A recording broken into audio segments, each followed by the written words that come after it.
Segundo ano do ensino médio, estamos de volta para falar sobre essas aplicações, sobre esses detalhes. E olha, como eu falei para vocês durante a aula, tá? Ali, algumas aplicações foi pesquisada, foi verificada, as informações lá na aula são todas informações verídicas, tá? Com propriedade. Só que o professor de matemática não tem tanta propriedade assim para falar, por exemplo, do cálculo de fuso horário. Eu mostrei como é que faz o cálculo, eu entendo como é que faz o cálculo, mas se você quiser se aprofundar, o ideal é fortalecer esse conhecimento com um professor de geografia. Assim como, por exemplo, lá a questão da astronomia, da astrologia, eu mostrei para vocês que existe uma relação da geometria espacial com todo esse movimento espacial, certo? Mas a propriedade não é minha, do professor. Eu trouxe para que vocês possam enxergar que a matemática é aplicada, beleza? Então, na telinha, para a gente revisar rápido os tópicos, porque a atividade é com vocês. Então, na geometria espacial, nós precisamos entender que os sólidos geométricos se dividem em dois grupos, o grupo dos poliedros e o grupo dos não poliedros. Dentro dos poliedros, nós temos prismas e pirâmides. Então, quando nós falamos de prismas e também falamos de pirâmides, cadê o prisma? Tá aqui. Prismas e pirâmides, estamos falando de poliedros, estamos falando de figuras espaciais, de sólidos geométricos que tem vértice, que tem aresta, que tem face. Quando nós falamos de não poliedros, aí estamos falando dos corpos redondos. Os corpos redondos são aqueles sólidos que no espaço vão ter uma superfície circular e uma superfície arredondada, cilindro, cone, esfera. Esses são os nossos sólidos geométricos que nós trabalhamos. Verificamos cálculo de área, verificamos cálculo de volume, fizemos toda essa aplicação para que vocês pudessem compreender. E quando falamos de aplicação, nós temos que entender que esses sólidos geométricos, eles vão estar no espaço para que nós possamos encontrar, na maioria dos casos, o espaço que ele ocupa.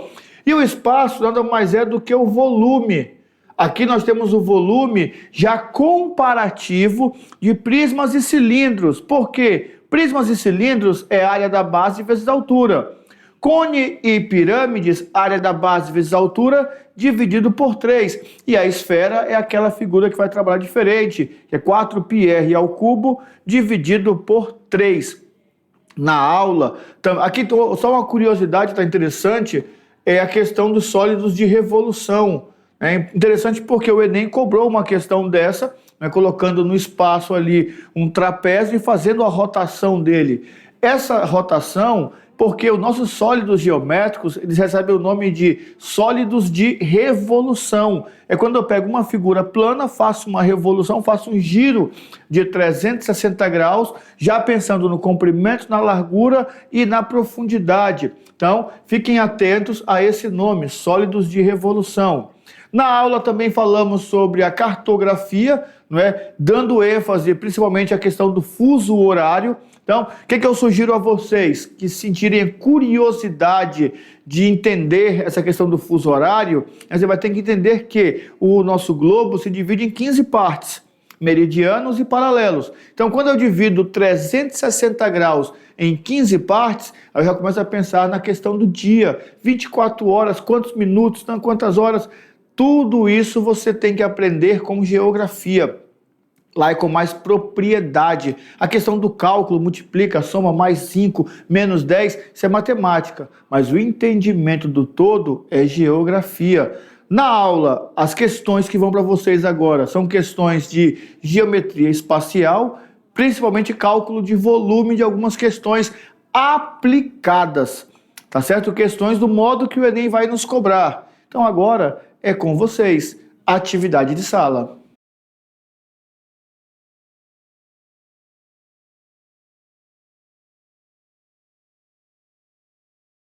Até tinha pensado em colocar na atividade de sala uma questão, né, para o cálculo de fuso horário, tudo para treinar, mas vou deixar isso a critério de vocês, tá bom? O foco do nosso tópico revisão aqui, o tópico aplicação, é entender a geometria espacial aplicada. E a melhor maneira é entender todos esses problemas. Pergunto a vocês, conseguiram fazer todas as questões da atividade de sala?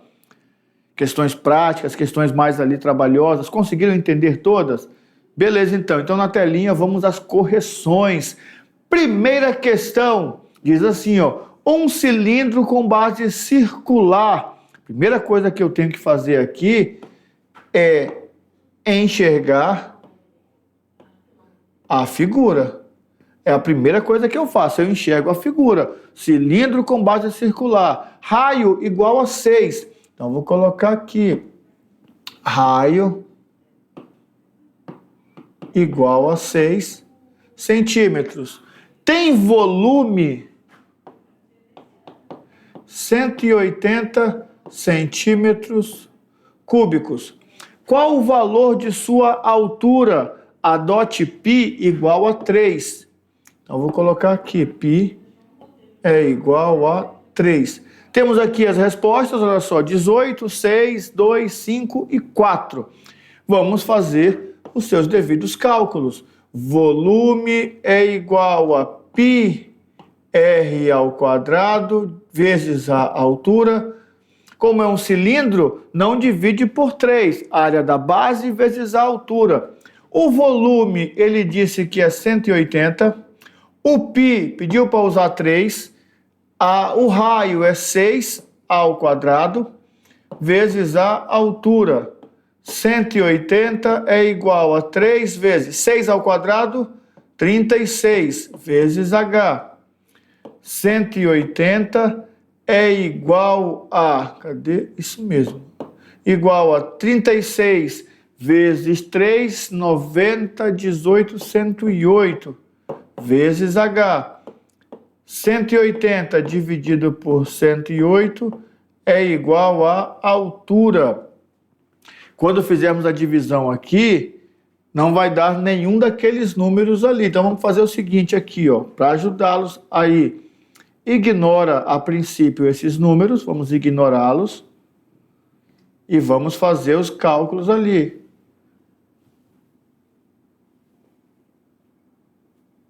Vamos ignorar esses cálculos aqui, tá? Esses valores aqui, ignora todos. E vamos pensar somente no nosso resultado ali. E aqui em cima eu vou fazer a divisão. Vou fazer a divisão aqui direitinho, para vocês poderem enxergar. Vamos lá. 108 dividido por 180. Deve ter acontecido aqui, de termos mudado ali, ó. 3 deve ser o diâmetro, tá? 6 deve ser o diâmetro, por isso que deu esse 180 aqui. Mas vamos corrigir aqui rapidinho, sem problema nenhum. Vou fazer a divisão agora, presta atenção. 180 dividido por 108. 1 sobra 72,0. Deixa eu ver, 5 vai dar 540. 6 vai dar 648. 648, deixa eu ver, 7 dá 52, 7 passa. Então aqui vai sobrar 2, ficou 11, sobra 7. Vai ficar repetindo, 1,6666. Então essa vai ser a nossa altura, 1,6 aproximadamente. Ali os números foram divergentes, com certeza deve ter mudado alguma informaçãozinha ali, ou o número ali, né, mudou, mas tá tranquilo, aproximadamente 1,6. Se formos arredondar, nós não falamos ainda sobre regras de arredondamento, aqui ficaria 1,7, tá? Sem problema nenhum. Primeira questão, ok. Questão de número 2, na telinha, aqui tinha para resolver, tá aqui, ó. Um cilindro tem 10 metros de diâmetro e 20 metros de altura. Determine a sua área total. Vou enxergar o cilindro. O professor sempre tem que fazer o desenho, não é que sempre tem que fazer o desenho, mas eu preciso enxergar Como ele pediu superfície, além de enxergar o cilindro ali, eu preciso também enxergar a sua planificação. E lembrar que isso aqui é 2πr, certo? Ele não disse o valor do π, então eu vou deixar tudo em função de π. Vamos lá, área da base, πr ao quadrado. A área da base é π. Raio é 10 metros de diâmetro, então o raio é 5π. 5 ao quadrado, 25. Essa é a área da base. Uma base só, então 25π. A outra base também é 25π. Agora vou para a área lateral. Área lateral, 2πr vezes h. Área lateral, 2 vezes π, vezes o raio, que é 5, a altura é 20. A área lateral é igual, 2 vezes 5, 10, 10 vezes 20 dá 200. 200π. Pronto, então aqui eu tenho 200π. Metros quadrados, metros quadrados, metros quadrados.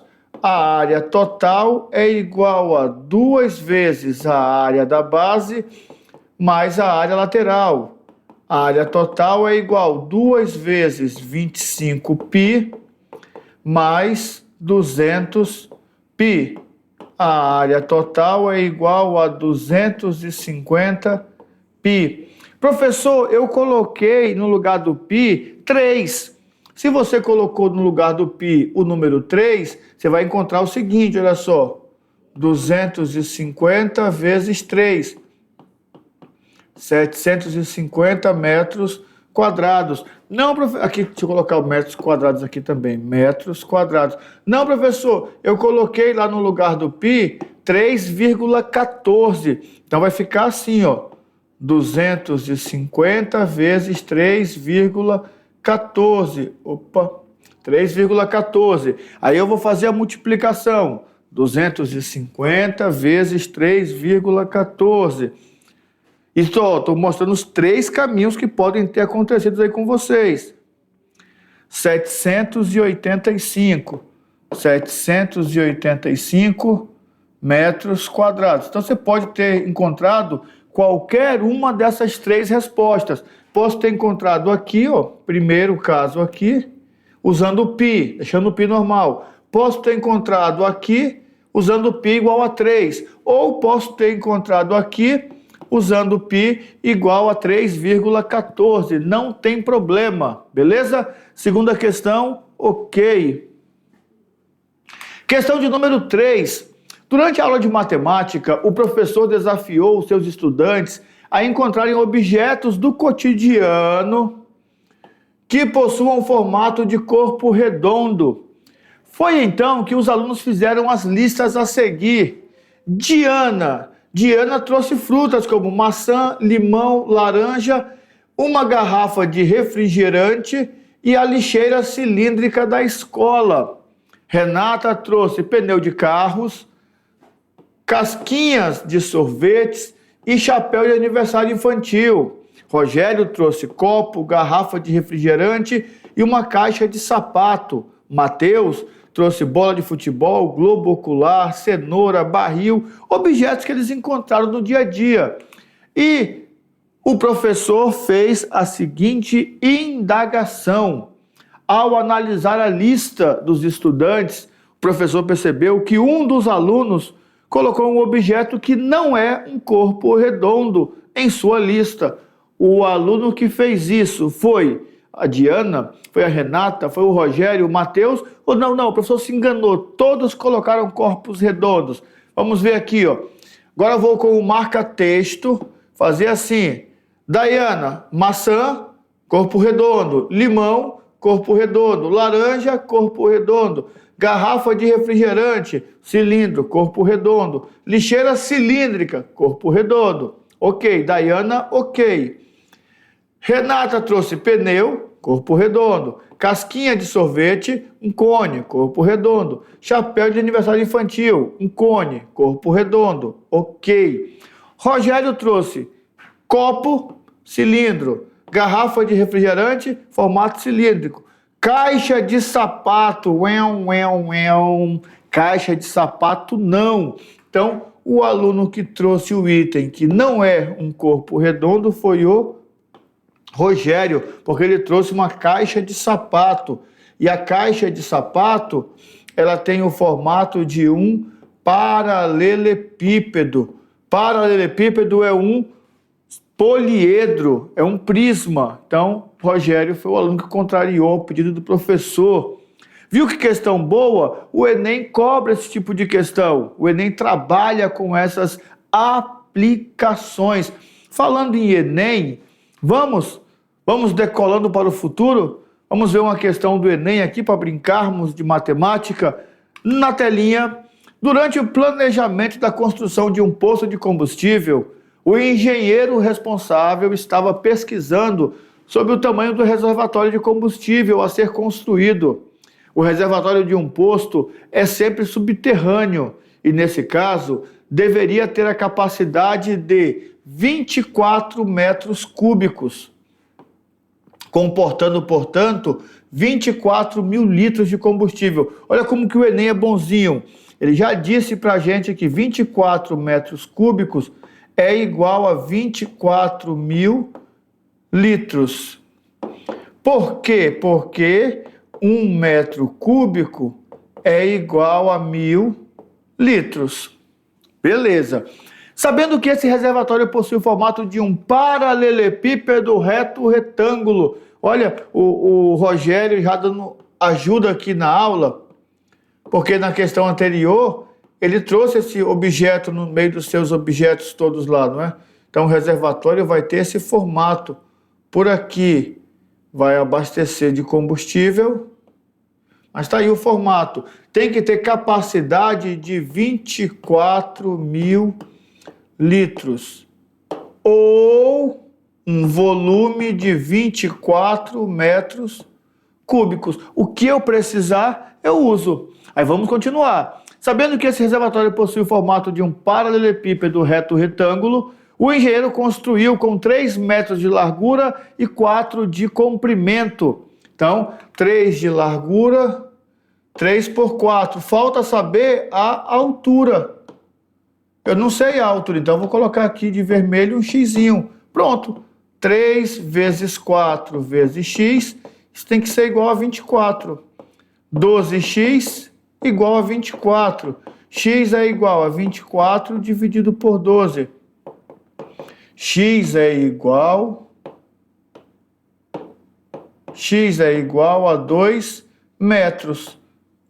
Para esse reservatório ter capacidade de 24 metros cúbicos, ele precisa ter 2 metros de comprimento. Beleza? Bem simples. Poderia ter usado capacidade, como poderia ter usado volume. Como ele deu opções de usar o volume, então usei ali o volume. Beleza? Brincando com os números. Todo mundo conseguiu fazer isso aí, não é? Entendeu, aplicou, beleza, tranquilo. Brincando com os números, que tinha a seguinte pergunta: o que a mãe da sogra, da esposa do seu irmão, sogra da esposa do seu irmão, é para você? O que a mãe da sogra da esposa do seu irmão é para você? Ah, tem que saber. Ah, não. É tua mãe, cabra. Oxê. Mãe da sogra do teu irmão. Se é teu irmão, a sogra da mulher do teu irmão é tua mãe. É porque o texto fica confuso, né?